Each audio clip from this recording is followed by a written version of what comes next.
I'm sorry, just waiting on Tiffany. We're going to get started either way in 2 minutes. Thanks everyone for your patience.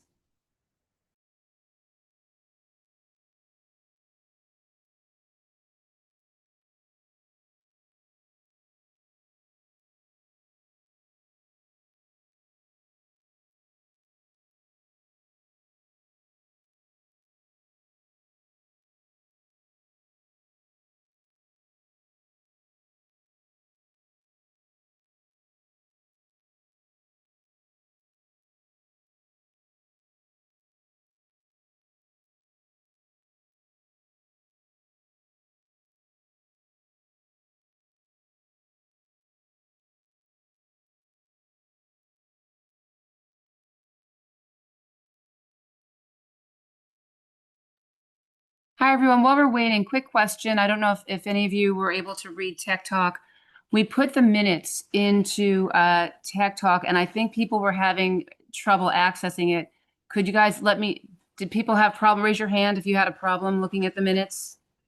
It's okay if you didn't try to look at them. It's fine from last month. Well, we have the link here. Okay, thank you, Ellen. So yes, we do think there was a problem. We did just put the link in. We're having a problem into right here, but I'm not so sure that you're going to be able to get into that. So I'm going to go grab a hard copy.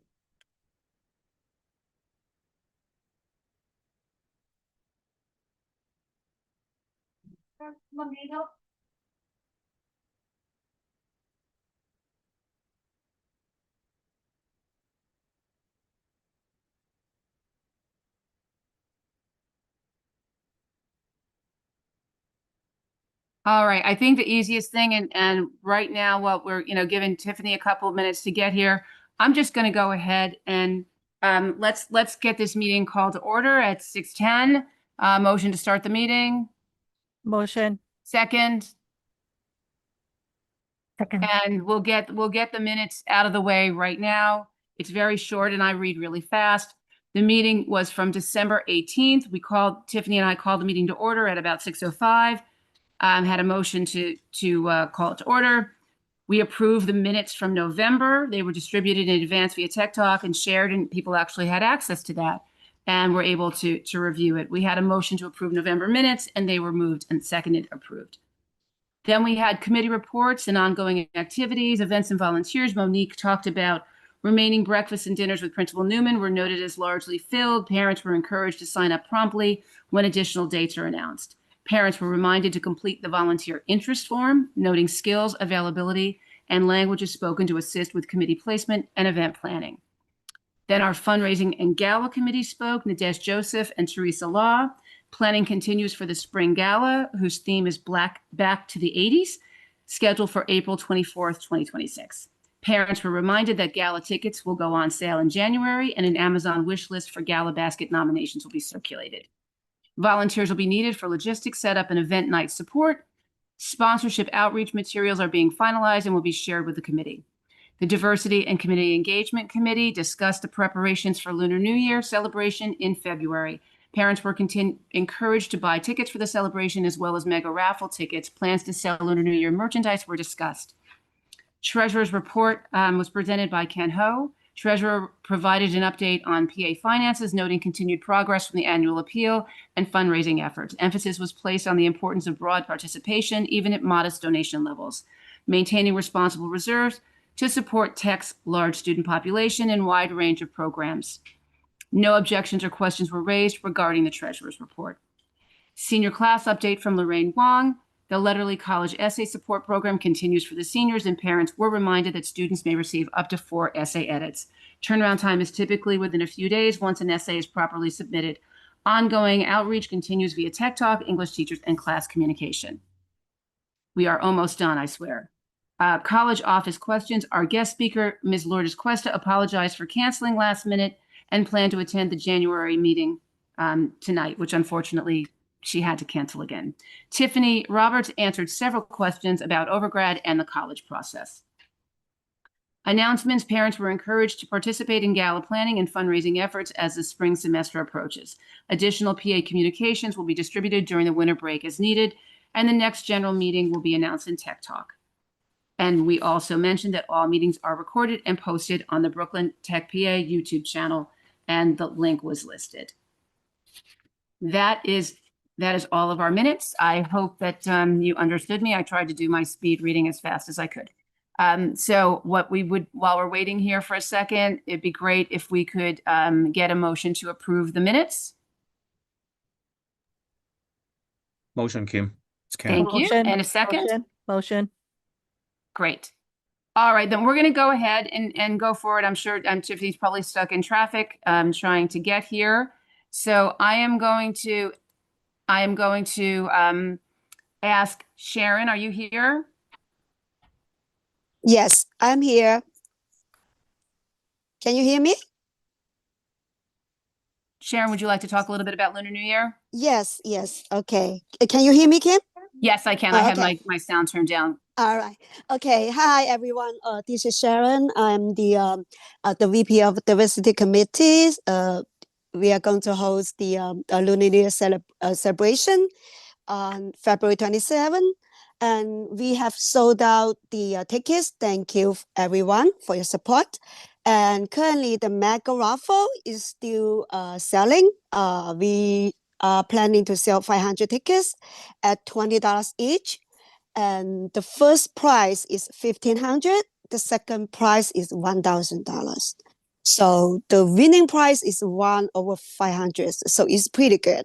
So please grab the ticket or more for your family, for friends. They do not have to be tech parents. You can, share with your friends, your relatives, whoever are 18 and plus. Good luck. And other than that, we also, our Lunar New Year merch online store goes live and is currently, the pre-orders is on. So please support us. So we have 4 colors of t-shirts with the logo designed by our senior student, Ivan Jiang.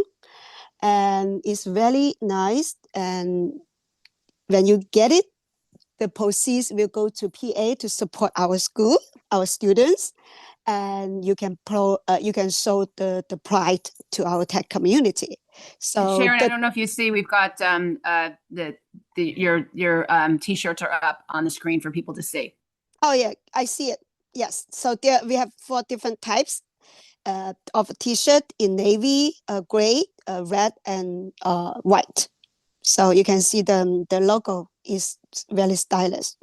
So, and it's good memory too. I always buy different colors for every year. So I have the whole bunch collection for 5 years.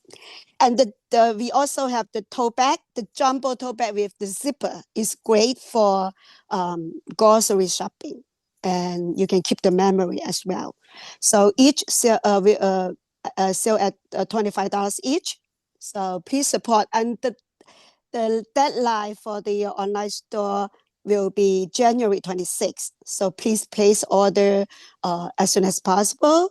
And we have 2 pickup options. You can, if you bought the ticket to join the Lunar New Year celebration, you can pick up at the restaurant on February 27th. Or you can pick up at Mary's office, the room 1W2, after March 8th. We are going to send out a message to my parents if you select the pickup option at school. Thank you, everyone. Hope to see you Sharon. again. There's a question yes. about if you have a waiting list since it's sold out. It seems it depends how many. If 1 or 2, maybe not, but we could take it. Yes, we can take it because there are always parents or, they might have emergency, before the event, then we can contact you. It happened last year. Yes. So could you, whoever interested to be on waiting list, please send email to Diversity Committee. I'm going to type in the chat. Great. And one more thing, I forgot, sorry, I always have the last minute to make up. For for the if you bought the tickets, the Lunar New Year celebration ticket, if you would like to be volunteer, please also send an email to diversity committee. Since this is a social gathering and also the fundraising event, all volunteers need to purchase a ticket to help the event. So that's why we cannot open to everyone, unfortunately. But we should promote the volunteer opportunity earlier. So we promise to do that earlier next year. But at this moment, if you purchase the ticket, if you would like to help, please contact us. I'm going to put that email address in the chat. Thank you, everyone. Thanks, Sharon. And Tiffany is here. Ken, would you like to jump in? Yeah, sure. I will see if I can put my slide up.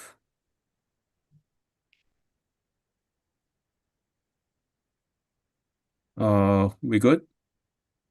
Yep. Okay, cool. All right. Thank you for everyone for attending the meeting. Just real quick, for the month of December, we recorded revenues of $114,000, 6 digits. So thank you. This amount, the breakdown includes $65,000 from annual appeal, reflecting the results of our Giving Tuesday campaign, as well as the end of the year giving campaigns. So thank you to our fundraising team. This amount also includes Lunar New Year ticket sales of $37,000 that Sharon mentioned earlier. It's a sold-out event, and holiday merchandise of nearly $4,000 and sponsorship of almost $9,000. This brings our total year-to-date revenues to slightly above $240,000, which is great news. And thank you for your generosity. Thank you for your support. Thank you for your donation. We wouldn't have, we're here because of you. We achieved over 60% of our annual fund target. So, again, thank you for your support. And on the expense side, we spent about $16,000 in the month of December, with a large portion related to fundraising expenses, such as credit card fees and our annual Spring Gala second deposit. The remaining spending relates to our ongoing purchases of teachers' wish list items, college essay program, hospitality events such as breakfast and dinner with Mr. Newman. With that, this brings our year-to-date spending to almost $109,000, giving us a year-to-date net income of about $131,000. Okay, great news. With the increase in our net income, we also see a corresponding increase in our cash reserve, and we are ending the month of December, or ending 2025, with about $536,000, so over $500,000, which is great. As I mentioned earlier, the teachers' wish list purchases are ongoing. So special shout out to Lorraine and Amy for their time, diligence, negotiation skills, dedication, and they have a great way to talk to the vendors somehow and keeping our costs down. So which is very, very appreciated for them to do that. We expect to fully utilize the allocation of $40,000 for the teachers' wish list. And in addition, the PA will be funding the SGO Culture Fair, which will take place tomorrow, as well as other diversity events in the coming months. So, looking forward to a lot of great, exciting activities. So that pretty much wraps up what I have to say. Any comments, questions, let me know. Otherwise, I'll turn it back to Kim. All yours. Thanks, Ken. And just a couple, I want to go back to the meeting minutes from December. That will be posted as a PDF on our website within the next week or so. So that anyone that wants to review it on their own will be welcome to. All of our minutes are eventually posted on the website. All right, let's move on to our fundraising team. And I think the first event coming up, Nadege, you want to talk about? Sure. Let me share. Can you guys see? It says you're in screen sharing, but we don't there. Yes, we do. You see it? Got Okay. Yeah. So we're hosting a Black History Month trivia night. And this event is actually absolutely free for our community. And we've invited the parents, students. We've also invited the teachers and staff members to join us. And it's on February 5th. We're holding it in the school library, and it's from 5:30 to 7:30. We encourage parents and students to join as teams. We're going to have Black history topics, pop culture, some teen slang, parent throwbacks. It's going to be a really fun night.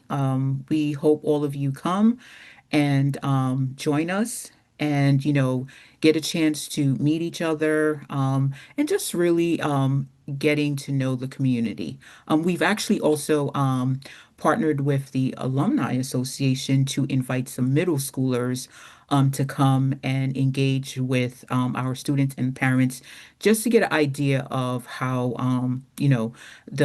the community at Brooklyn Tech. So we've opened up seats for 20 students to come join us this evening. And so I'm just hoping you guys, people show up and you participate and have fun. We're also going to have, food there as well. And you can follow the QR code to sign up. And I also will put the link in the chats. Okay.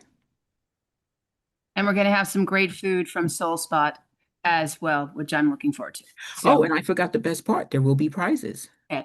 Yeah. See, for me, the best part is food, but okay, prizes too. Yeah. All right. Yeah. The top prize is 2 tickets to a Broadway show.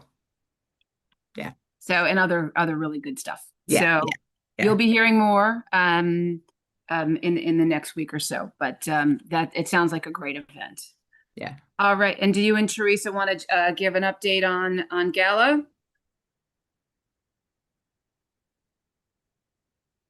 Teresa, you sharing?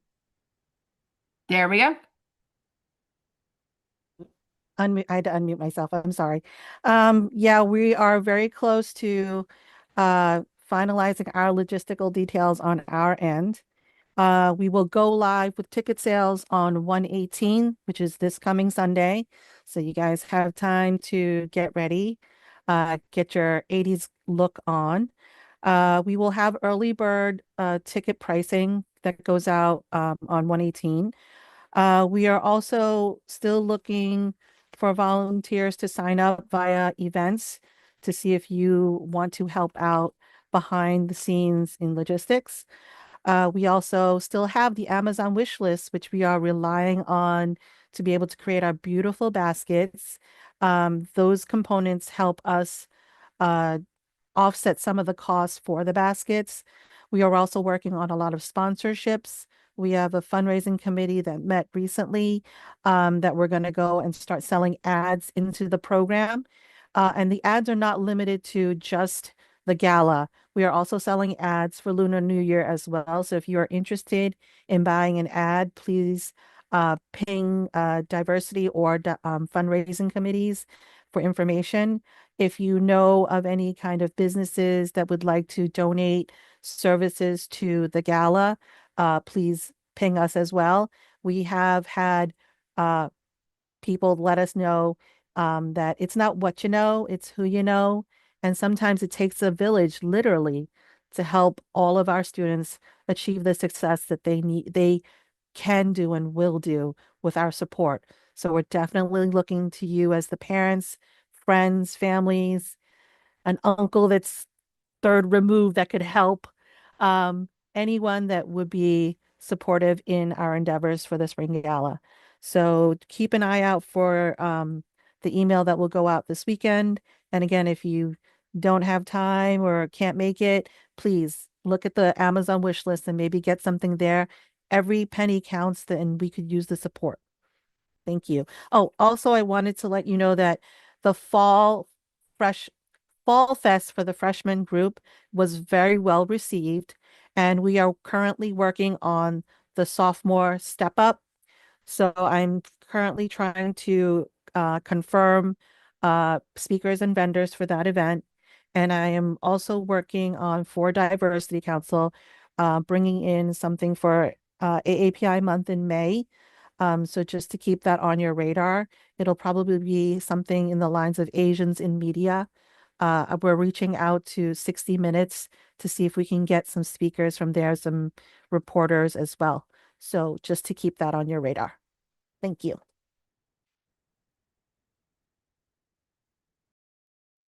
Sorry, I'm muted as well. Nadej, anything else you want to add about the gala? Anything before we move on? Nope. All right. All right. Leslie, I see that Monique isn't there. We've been looking for volunteers to help out. Tomorrow is a culture fair for the students. It's pretty big. We actually have 19 clubs. Well, probably more than 19 clubs that are providing food via the PA. But I know that Monique was looking for volunteers. But Leslie, is there anything you'd like to talk about the culture fair? No, not really, but the culture fair is tomorrow. It's at 4:30 start time. It's a wonderful event. It's going to be a lot of students there with great food, and you guys can explore and taste different tasting. It's open to everyone. I believe it's $1 admission, Kim. I think we upped it to $2. That money So- goes to the SGO at school. They collect it. Right, so it's like a $2 admission, and like Kim says, it goes to SGO, and it's gonna be a fun event. We do have prizes. I know earlier Nadej said the best part, the prizes. So we do have some door prizes. So please try to come out. You'll get to enjoy some cultural food, win some prizes, and definitely we'll have a lot of performances. So try to make it out tomorrow at 4:30 to 7, I believe is the time. As far as volunteers, I think Monique pretty much has that locked in. I really can't speak for her because I'm not sure what's confirmed and what's not. But if you are willing to volunteer, please reach out and let us know, and we'll work something out. Thank you. All right, thank you. And it's primarily an event for the students, and they do most of the planning. Really, we come in and we provide food because they can't do that. So financially, but also it's, there's DOE rules. So it's great. I mean, the fact we have 19, different cultures that I was talking to a Tibetan restaurant today. So I'm learning a lot about food myself, but it's a really nice event for the kids. And, sometimes you don't want to go and ask about somebody's culture, but just, a conversation starts when they're tasting different foods. It's really nice for them. And most of them do stick around for the dance performances. It's a really nice to watch all these kids at Tech get together and have fun and learn something at the same time. All right, do any of our other board members have anything they'd like to share?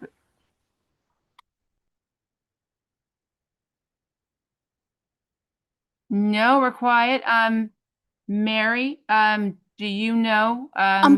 Kim, I'm sorry. I don't know if it was mentioned that we need volunteers for the Model UN competition. It wasn't Tech Talk. We need about 25 parents who can just sit down on a Saturday. You can bring a book, bring your laptop. They just need the adult presence on Saturday. I believe it's January 24th. It was in Tech Talk yesterday. And we are hosting this year. So all the other schools are coming to us, and we just need adults present in the building. We did not mention that. So where should they email? It was in Tech Talk yesterday. There was a sign up. Okay, great. So check your emails. It should still be there. I'll try to drop it in the chat. Great. And we do apologize this evening. Ms. Cuesta had another engagement, and I know that there's always questions about the college process, and we will make sure that you get time with her this year. Again, but last month, if any of you were there, Tiffany answered probably 100 questions and had some great answers. So hopefully, as I said, we will get Ms. Cuesta here before the year is out. She sends her apologies. And there's the sign up. All right, Mr. Newman should be joining us shortly, but our parent coordinator, Mary Hune, is here if there are any questions that you would like to ask Oops. or any announcements, Mary, you'd like to make. No, I don't really have any announcements, unfortunately. I wish I did.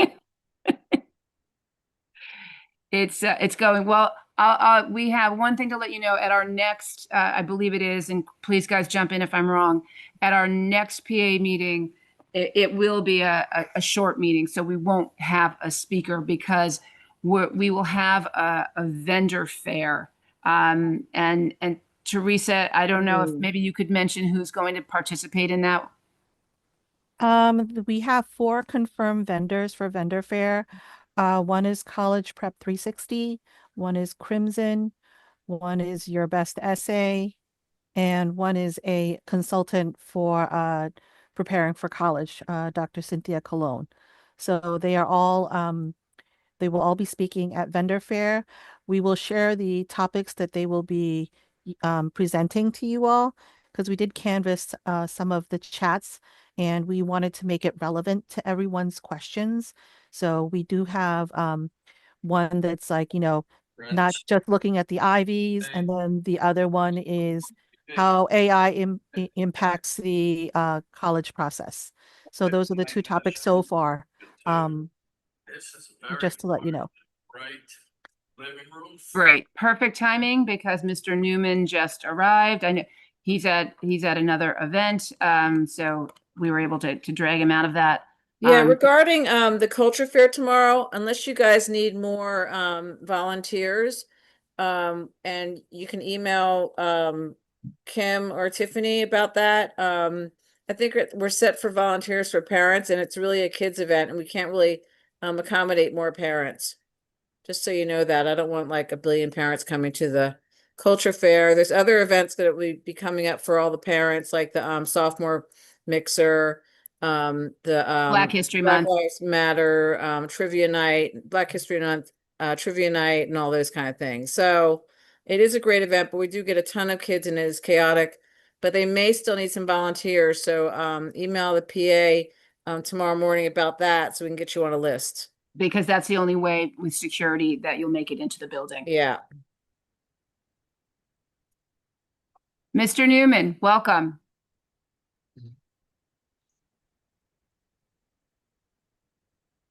Is he there? He's muted.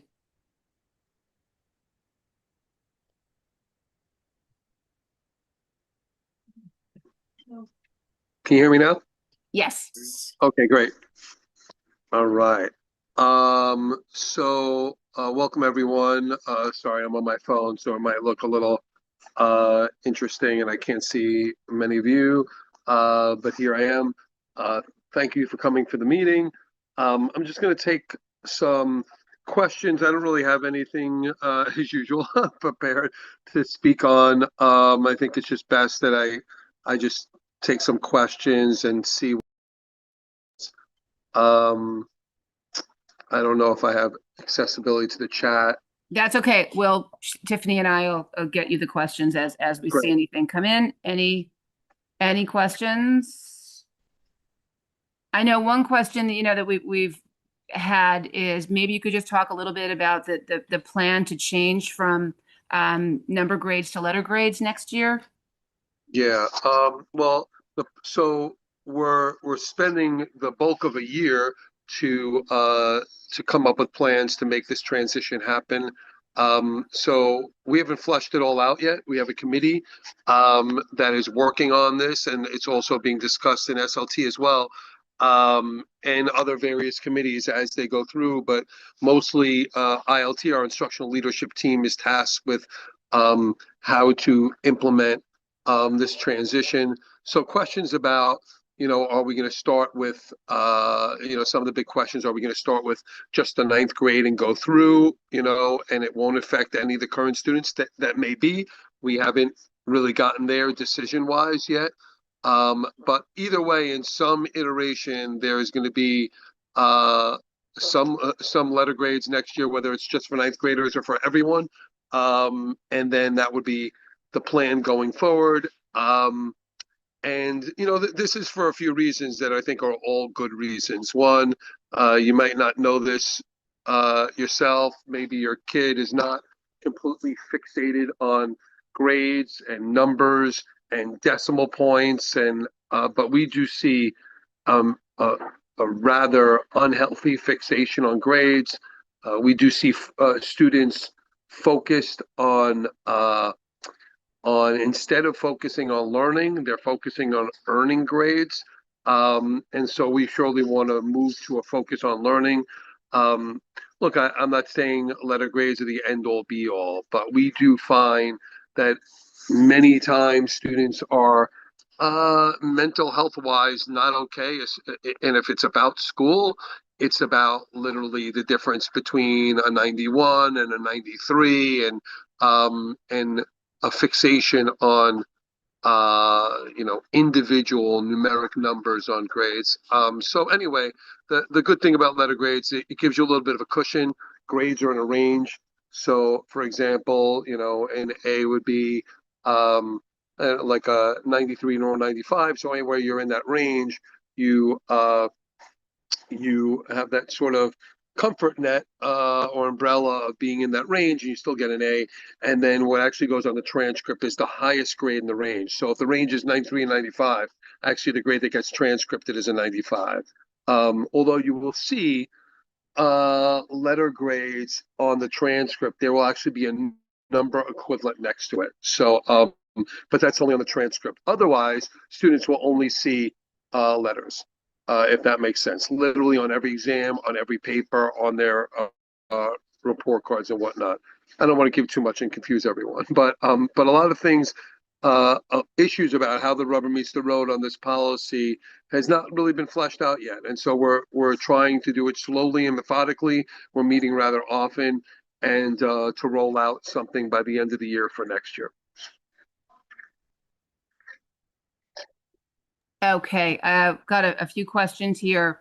The BTHS late missing work policy. My understanding of the policy below is if a homework assignment is graded for completion, not accuracy, and is worth 5 points. The lowest this grade can be is 3.75. How are you ensuring the teachers are following this policy? I mean, ensuring teachers follow, well, I mean, look, the teachers obviously know the policy, whatever it is. I mean, this is one part of our policy, but they're very aware of the policy. If there's a problem with enforcing of the policy, or you don't think it's being applied fairly, that's a chance to reach out to the teacher and sort of get some clarity. If that doesn't work out and it seems like there's a difference of opinion, you go to the assistant principal, who's the ultimate, arbiter of the policy and I guess its enforcement. All right. During the breakfast with you, you stated that parents and students should expect a response to emails within 24 to 48 hours and up to 1 week for grades to be posted to Jupiter. You also said to escalate to the department AP if this did not occur.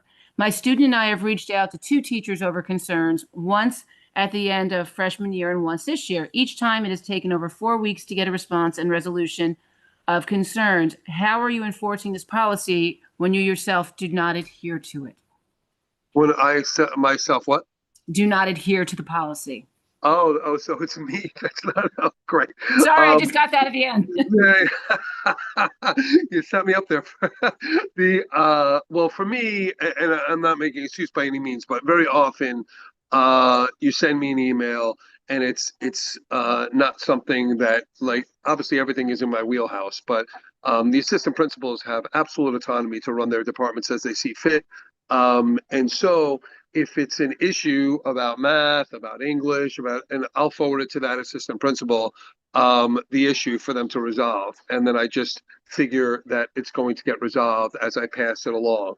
So if you don't get an answer sort of right away from the assistant principal, even though you sent me the email, then unfortunately, I guess you can send me another email and be like, the assistant principal hasn't got back to me, even though you've sent the email to me. Or you could say, you haven't gotten back to me, and then I'll try to, face to face, get the assistant principal and get it resolved. But I'm just being transparent, not passing the blame. But, if you're contacting me about a teacher issue, 100% of the time it goes to an assistant principal, and I'll just send it over to them as they run their departments. Yeah, so that's it. So if you haven't got, if something sort of got lost in the mix, I'm surely sorry about that.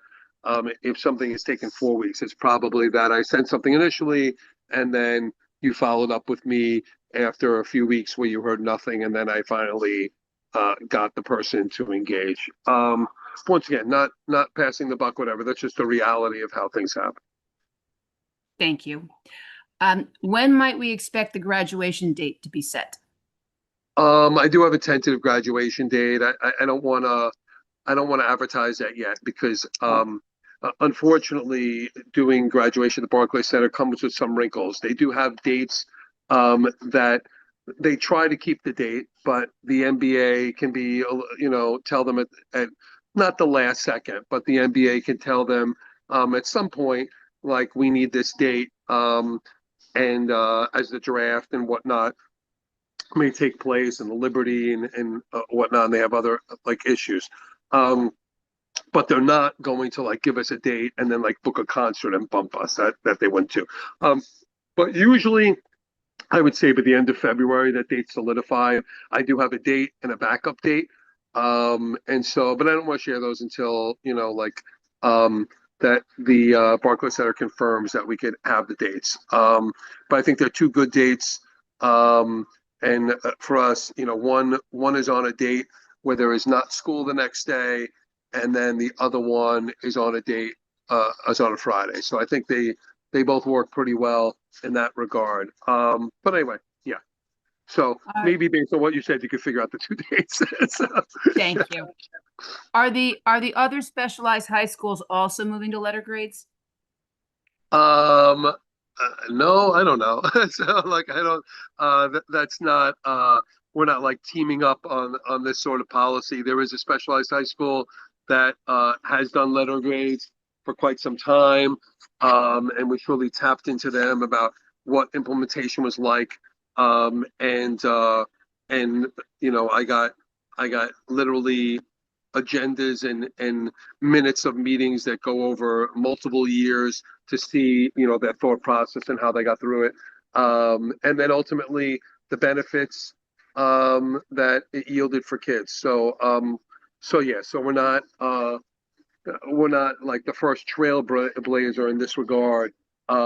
What other schools, this is not, how do I say this? This is not like there's some like movement going on among schools or specialized high schools to shift the letter grades. This movement is with me and my team, and it's an internal movement. All right, one more on the subject. How will this apply to selecting a valedictorian if switching to letter grades? Yeah. I mean, there's a lot of things up for grabs. Maybe we don't have a valedictorian is one thing. I feel like we should, but I'm letting the committee weigh heavily on that. There's easy ways to do that, and it's not. Look, I mean, it's a good problem to have if you have people get, a number of people get all like perfect letter grades and whatnot. Not so likely, but possible. We were already transitioning to a system where we have a variety of students that are up for valedictorian, salutatorian. To be perfectly honest with you, one, as you may know, we have something called the top 10. And the top 10, what happens is the top 10 GPAs are like literally invited to my office, and then it's revealed who's a valedictorian, salutatorian. All the top 10 students sit on stage, have a sash that says top 10 as a designation, gets at senior awards, gets a plaque memorializing that they're in the top 10. Sometimes, and very often, the whole top 10 or parts of the top 10 are within like hundredths of a decimal point of each other, right? That is ultimately, statistically, that is a zero difference, to be perfectly honest with you. And we feel like ultimately that's not really so fair. We were transitioning to a time where a section of or a position where a section of the top 10, let's say 6 kids, were all like very close together GPA wise, and then we would sort of review a portfolio and declare who's the valedictorian, salutatorian. So that was something we were looking to do anyway, just because how close these students are. And it literally became a difference of you took one more AP class than me, and that's why you're the valedictorian. And like that, and it became honestly all about AP classes and how many you took. Now, going into the future, that is going to be, less of an impact as we, have migrated over to fixing the number of APs you could take. And that decision had nothing to do with valedictorian, salutatorian, but it's going to shore that up a little bit and add a little bit more equity to that playing field, to be honest with you. And then, but that's the direction we were going to go anyway. So it's likely that, I don't know, if there's 8 kids that all get like a perfect across the board, then you start assessing what else have they done for the school community, in the school, what are they involved in, and then a panel will decide who's the valedictorian, salutatorian. Great, thank you. But that being said, the panel might decide to get rid of that. I'm in favor of keeping it, just to say, yeah. Will the letter grades also be reflected for last year's grade? So will the numbers be converted? For like my daughter's graduating, she'll all be numbers, but for kids that are like 2 years with numbers and 2 years with letters, how will that work? If we decide to go full-fledged, all 4 grades, just go to letter grades next year, we will not alter the past grades. This will not confuse colleges. If they see numbers and letters, first of all, we'll let them know that we've transitioned to letter grades, but that's not going to confuse them. They know how to make a GPA. The numbers are numbers. The letters are converted to numbers. It's easy peasy. It's not a big deal. But I would not go back and convert numbers to letter grades that are then going to be converted to numbers on a transcript. That's like a little crazy. But yeah, but like I said, if we do switch for all 4 grades next year, seniors will have a whole lot of numbers, and then just their senior year letter grades. It's not going to be a problem to colleges. It's not going to hurt kids whatsoever. Okay, thank you. Is there any monitoring of homework load during midterms? Looks like kids have tons of homework and exams to study for. Do departments or teachers know that there are midterms? Also, how can one AP class be so far ahead of others? It's almost impossible to learn at a speed, whereas other AP classes move at a slower pace and are able to at least absorb the info. Do AP classes have a set timeline? There is great variance between teachers. Yeah, so teachers are all aware that obviously we have a midterm/finals week. They're all involved in it. They all most of them give midterms or finals. So they're aware of that. So they should be like hitting the brakes a bit on work. Some teachers don't give finals, and in lieu of that, give some work or a project or whatever, which could, be problematic as you're in the mix of studying for finals and whatnot. But yeah, we don't have like a break on work per se. We do tell, teachers are well aware that what's going on, and but there's no absolute policy of you cannot give homework this week. I mean, there's something to be thought about, in that regard, especially in a course that which is pretty much all of our courses that continues into the spring anyway. So I don't really see the need to load them up on homework in the end. It's not like the course is over, and so I surely can talk to teachers about that. I'm sorry if people are having those experiences. Now, AP is pacing. There's obviously a curriculum and things that they have to get through, but pacing is really left up to the teacher. And like some teachers like to hurry a little bit more and do a lot of, you got to realize that the course, for all intents and purposes, as far as the exam, the course is over in the beginning of May, right? And so, yes, students will learn after that, right? But they've already taken the exam, right? So I'm not saying the course ends with the exam, but there is, the curriculum needs to be covered before the exam. And so,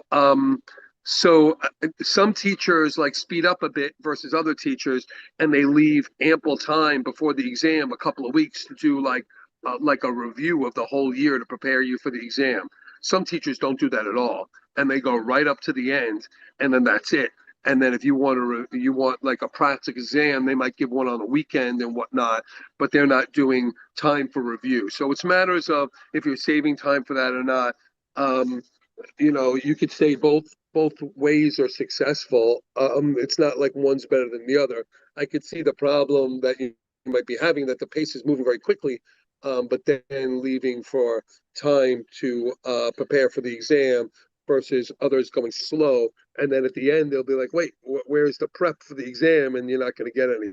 So yeah, I think there's probably a sweet spot somewhere in there. And hopefully most teachers are catching it. But the choice to move a little bit quicker or move a little bit slower is on teachers. Thank you.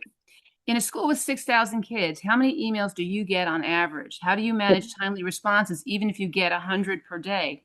Yeah, I get a lot more than 100 per day. It is, answering emails are not the greatest part of the job. But I try to get back to everybody. There's surely emails that I miss. I have my secretary who scans through my email, and she might tell me like, hey, you missed this yesterday and whatnot. It's hard. It's hard. And, part of the job, honestly, is a communication job, and whether I like it or not. And so yeah, I try to be, I try to answer emails when I can, every moment, maximizing my time. And I do try to prioritize some, and sometimes that makes some a little lost in the mix and whatever. And I surely am sorry for that. But I don't know, and I'm not making an excuse here, but there's a lot of assistant principals, there's a lot of support staff, but there's one of me, and so a best strategy, honestly, is if it's a math issue that you send it to Mr. Amano and me, right? And so a good strategy is to send it to somebody else and me. But yeah, I mean, sometimes, many emails just come to me that I surely need to address. And unfortunately, sometimes there's just simply not enough hours in the day to answer emails. And I'm not kidding when I say, 100 emails would be like, an hour of my day, not, and they build up, and, I'm in a meeting, and then all of a sudden they build up more and more. And then I'm finding myself, and don't be surprised if you get an email back in the wee hours of the evening, as, that's just when I got to it, and so, yeah. So anyway, no one jokes about homework at Brooklyn Tech. I never joke about email. So, yeah. I noted that you guys can email me and CC Mr. Newman, because if something's really important and urgent, then I flag him. Yeah. I go into his office. So Thanks, Mary. Email me if you're not getting action. Just email me too. And she'll come and kick me down the. It's true. It's true. He does. All right, next one. Today, my son's class had a pop quiz. The teacher did not mention anything about the quiz during a midterm week when they are really loaded with tests, projects, and assignments to be completed. Most of the class did not do well at all, which will affect their grade for the first term. How is that fair to the students? Is it allowed to give pop quizzes during midterm week?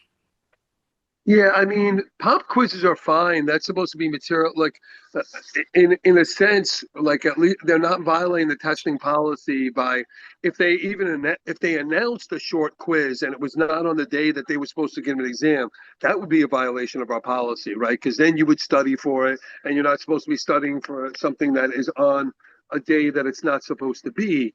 But pop quizzes are fair game. It doesn't matter if it's finals week or not. This is material you're supposed to know. You weren't. This is for a teacher to assess if you know the material. If you're following my reasoning here, if you didn't know about it beforehand and you didn't have to study, it didn't really, it might make you a little bit anxious as it happens. But that's like the equivalent of doing graded classwork. It is allowed. Thank you. We have a teacher that assigned homework on several days over the holiday break. While the work wasn't due until after the break was over, the implication was that in order to get it completed and turned in when break was over, the kids had to work during break to complete it. I thought school policy was not to assign work over holidays. Yeah, if a teacher tells you like before the break that this is going to be assignment it's due like a week after the break, even though many kids might use the break to do that assignment, they don't have to, and they can do it afterwards. That is problematic though. If then, like, let's say you come back and they give you homework on top of that, right? Like that would be a huge problem. That's your homework. You're just telling them like way in advance, and you're saying, you know, like if you can do it over the break, you know, if you want to, that's fine. That doesn't defy the policy as long as it's like, so let's say it's the equivalent of 3 homeworks, right? Or you're giving the assignments that are the equivalent of 3 homeworks. So let's say an hour and a half worth of work, and you tell them before the break, and then they get like 4 days after the break to hand it in. That's okay. I mean, that's no different than them just telling you the day you get back that you have the stuff to do the next 4 days. So you could, you know, time it as you see fit. But if it's really a type of assignment that you really had to do it over the break, or you know, there's really not enough time spread out over the days after the break, or if it's due like a day after you get back, like that is not adhering to the policy. So I'd have to see like what the situation is. Okay. How, for the letter grades again, what letters and how are they supposed to correspond to a number? Have you decided that yet? So the in the DOE policy, there's actually a grading system, you know, D through A plus, and those it is fixed at what the numerical equivalent of each of those letters are. We actually can't fix that. So there's a chart, you could see it in academic policy that exists with the DOE, and there's literally an exact conversion of each letter, and it'll tell you plus or minuses, and it'll tell you exactly what goes on the transcript.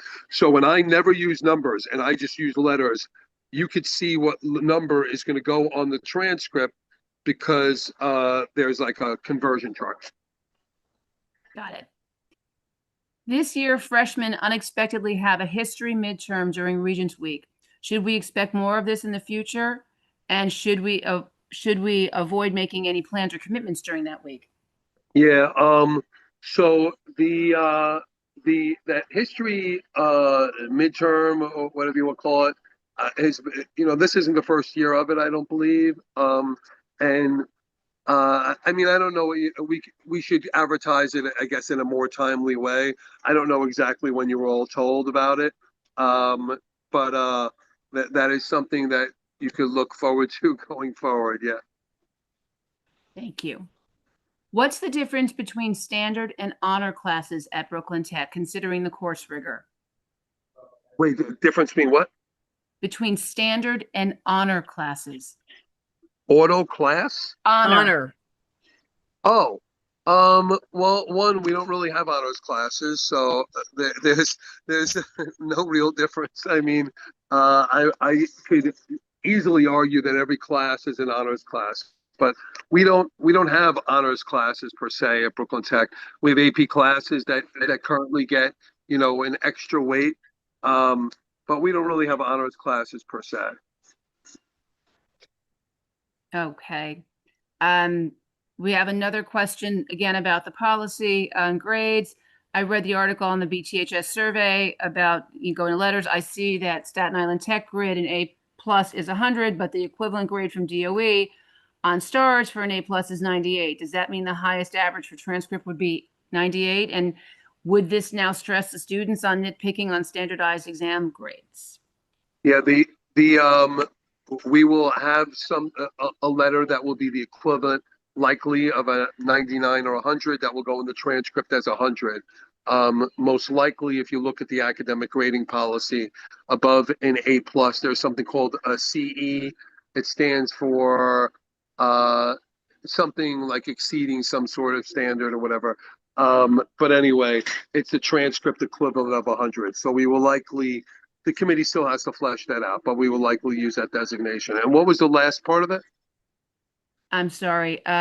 Is that going to cause more stress as well? No, I mean, I think if we tapped out at 98, there would be a lot of people that would be angry. So I think we'll take care of that. All right. Can we ask the teachers to be mindful and not assign so much homework during midterms, regions, and finals weeks? Our kids are not sleeping and have additional stress trying to complete their homework assignments while studying to do well on these critical exams. Yeah, yeah. I think this came up already, but and obviously we're at the end of midterm week, but I could surely talk to them.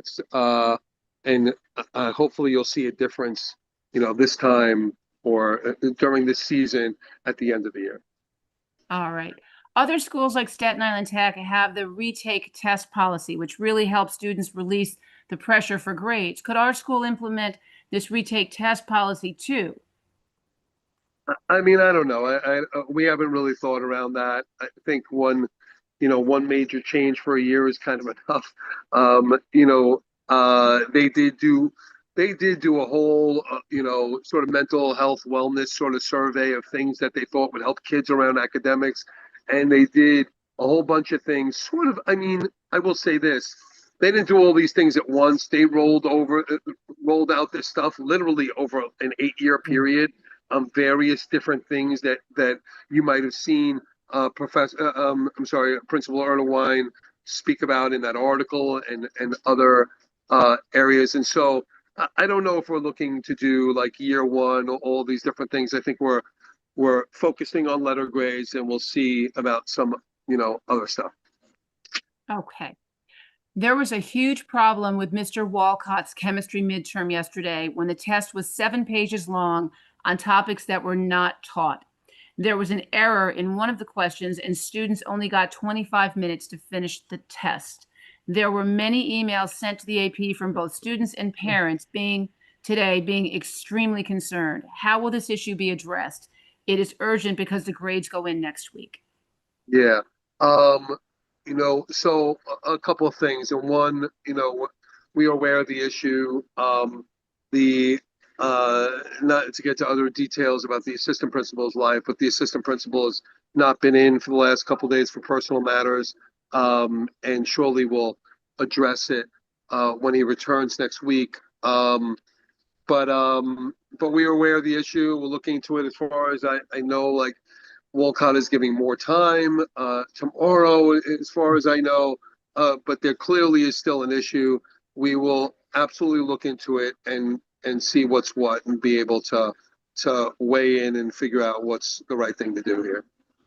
All right, because there's another complaint about Dr. Walcott. I'll let that go. So they should follow up with the AP because their child had an issue with the midterm as well. Yep. With internet difficulty. All right. So and then if they don't get resolution from the AP, at what point do they contact you? I mean, let him engage a little bit. Like, I don't think he's definitely going to have to get more than 24 hours on an email, like the next few days. But when he engages, I'll surely talk to him about it when he comes back. I mean, you can feel free to email me. I am aware of the issue already. Parents have emailed me already on the issue. To be perfectly honest, the AP might not be back until Wednesday or even Thursday of next week. So he needs some, when he gets back, I'll be sure to make sure he engages on the issue. All right. Will the school change how science and math classes are taught once regions are not required anymore? There is, I'm going to hold on to regents as long as we can. They're going to be required. They will not be required, but they can still be utilized, right? And so when we will be taking regents at the school until they are not allowed to be taken anymore, if that ever happens. And so the bottom line is, to be perfectly honest with you, regents as a path to graduation is a highly successful path for our students. And I would not want to dive into alternative pathways that would actually be more taxing and more difficult for our kids actually to graduate than currently the Regents pathway. I mean, I'm going to be perfectly honest, the Regents pathway doesn't work for every kid, and that's why they're creating other pathways. just to be blunt, the Regents pathway works for our students. You want to hold on to this to study it? Shouldn't there be a substitute for the AP that's out currently at such a critical time? I mean, I can't really do a substitute AP. I mean, I could have another AP back them up. That's something maybe I can look into. Like I'm talking about maybe our other science AP backing up. But you realize it's also a difficult situation in the sense of they don't. I mean, look, assistant principals can supervise anyone in the building, but they don't know this person. They don't have a relationship with this person, and so. I don't know. I don't want to, cause a problem where, things are somewhat resolved, not the way the AP would want it to resolve. And so anyway, but that's a possibility. Let me see, what we can do about that. Can you review the grade appeal process? I don't know what, what review the grade appeal process. You mean review a individual grade appeal or decide to do grade appeals in a different way? You want to, if anyone would like to put in the chat. So, I mean, I'll just tell you currently our grade appeal process is a team of 3 teachers, and they review all the material and they make a binding decision. I don't know who else would do that. I'm not having, to be perfectly honest, I'm not having administrators come in and like, I'm not saying it's changing grades, but in some way it is. And so we don't, as administrators, sort of dabble in grades. And so we leave it to an independent committee who, doesn't even know who the teacher in question is, doesn't really have any identifying information beyond what the situation is and what happened, and they make a decision. And ultimately, you need 2 out of 3 people to agree one way or another. Seems like a good process. Like I don't mind adding it and making it 5 teachers, but I don't know how else to change the process. It's not a process that I'm willing to have administrators get involved in if that's what they're saying. All right, thank you. And you had a parent thank you for holding on to the Regents. And that is the last question that I see for you. Okay. We know that you're at another engagement, so yeah. Sitting downstairs at a meeting in the basement, but thank you for everybody for coming in and the thoughtful questions. I know there's gonna be a lot of questions around letter grades, and I'm just being transparent. We haven't fleshed them all out yet. We know the questions, and keep them coming. Feel free to send me an email or send me something that might percolate in your mind, or pass it on to the PA presidents or anyone else who could, get it to me and whatnot, Mary or whatever. And I want to hear from everybody's vantage point as we're working through this. The only fait accompli is that in some ways we're doing this. How it's done is really up for complete negotiation, and not negotiation isn't even the right word. Complete examination and coming up with the best way to implement. So I appreciate the questions, and I appreciate knowing what's on people's minds. And keep coming to meetings, keep asking questions. So anyway, everyone have a nice night. Thanks, Nice to see Mr. you all. Newman. You as well. You're welcome. Bye. And for any parents that have signed up for the Princeton Review webinar this evening, they are holding it until 7:10. So we understand if you have to run for that. Tiffany, anything else that we should discuss?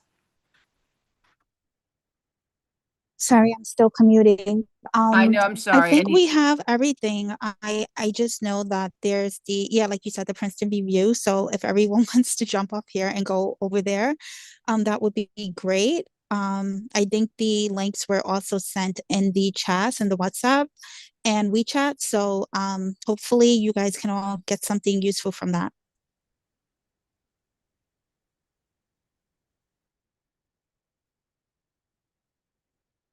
And Teresa said the topic is AP exams or AP classes. All right. I do see that, we have some questions concerning, the cost of the price of purchasing things on Amazon. I would say to you, when we work on the teacher wish list, trust me that people, they do go and look to see when we can get better prices on things. We really do.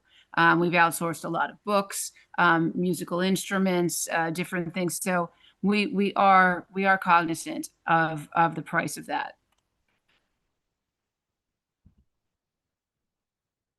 Do we have any more questions? I think parents asking from the Amazon wish list. So there are some.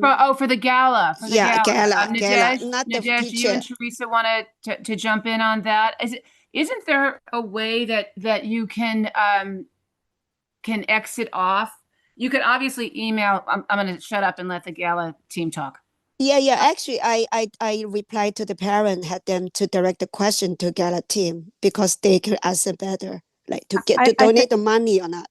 I think it would be better to clarify that the items that are selected off the gala wish list are to help offset the cost to make a basket. The basket is then sold with raffles to generate more revenue for the students. So it's not just if you want to donate an Amazon gift card or donate directly to the PA, it's fine, but it just makes helping offset some of the costs that we incur to make the baskets for the gala, where everybody can buy a raffle to generate more revenue versus us dipping into our bank money or our reserve money. Teresa, I'm sorry to interrupt you, but could it also be they're saying there's something I'd like to buy for you, but I can get it for half price off of Amazon.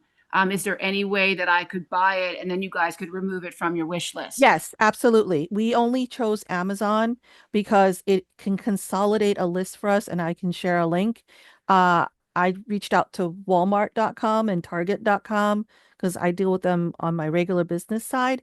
And it's hard to be able to consolidate, and we didn't want to do three different kind of, vendors.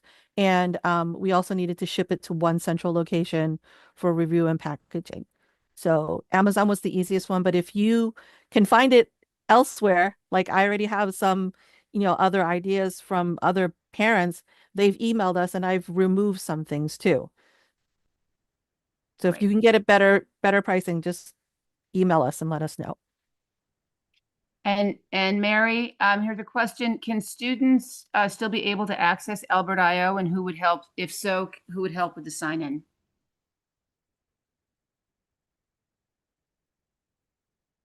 Should still be able to access it from the original instructions if they haven't yet. I don't know why they wouldn't be able to, but if you can't do it, then just email me. And now I'm going to go because I'm hungry. Go. Sorry, people. Sorry, Thank you, people. Mary. I've been eating junk food all day. Thank you. I get some real food. Go get some nutrition. All right. Bye, everyone. Have a good night. Good night, Mary. Thank you. All right. Bye, Any other Jonah. questions? See you at the gala. No, Lunar New Year. See you at Lunar New Year. Yes. See, you forget about me, Mary. I All don't know right, if good Jonah night. goes here, but anyway, bye. Yeah, good night. I will go to the Princeton review webinar. Okay, bye. All right. All right. So Tiffany, we're good. We're good, yes. All right, then, I think, we will obviously have the date for the February meeting up soon, so you can plan again because we do have the vendor fair at that time. So at this time, I'm looking for a motion to adjourn. Motion to adjourn. Motion. Okay, and I heard two voices, so that was seconded. Everybody, I hope you have a great evening. We thank you for your time and your patience because we were a little bit late starting today. We'll try not to make that a habit. Thank you again. And